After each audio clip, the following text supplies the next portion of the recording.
আমি অল্প করেই খাবো। ও, এই কথা। আমি আরো ভাবছিলাম কোন হিল্লি দিল্লি যাচ্ছ।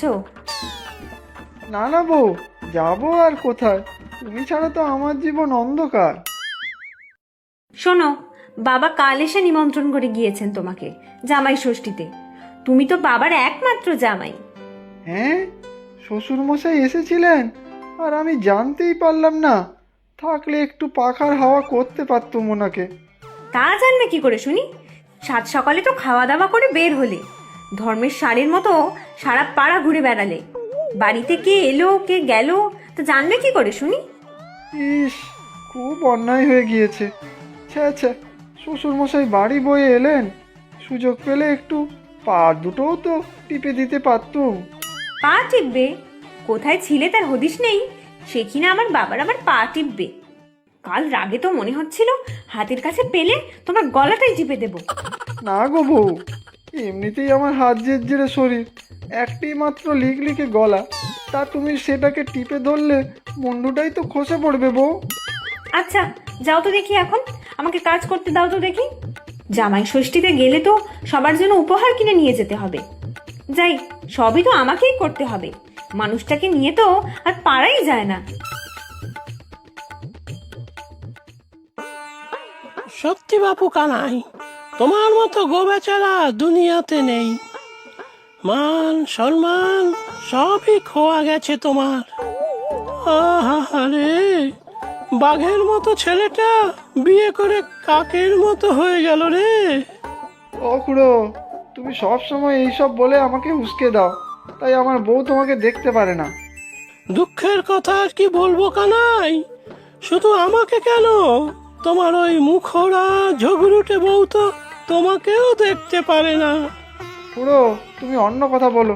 এসব কথা যদি আমার বউয়ের কানে যায় তবে আবার আমাকে তুলোধনা করবে। হ্যাঁ, সেই ভাবি, আমি তো তোমার একমাত্র শুভাকাঙ্ক্ষী, তাই দুঃখে আমার বুক ফেটে যায়।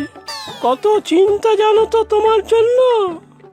না, উঠি এখন, শ্বশুর বাড়ি যাবো কাল। জামাই ষষ্ঠীতে কিছু উপহার তো কিনতে হবে। সে ভালো, আমিও তো যাবো শ্বশুর বাড়ি, আমাকেও তো কিছু নিতে হবে। কি নেই বলো তো খুড়ো? সে তুমি যাই কেন কানাই, তোমার বউয়ের মন পাবে না তুমি।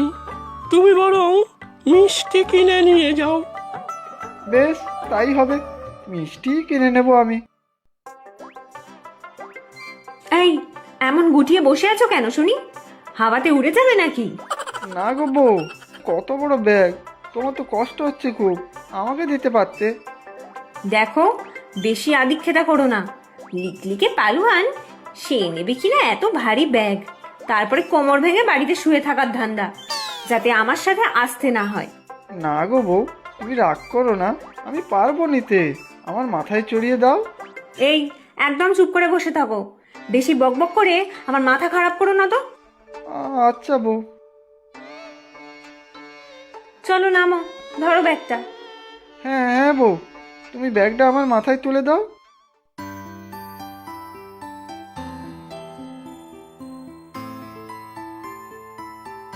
আরে, তোমরা চলে এসেছো, এসো এসো।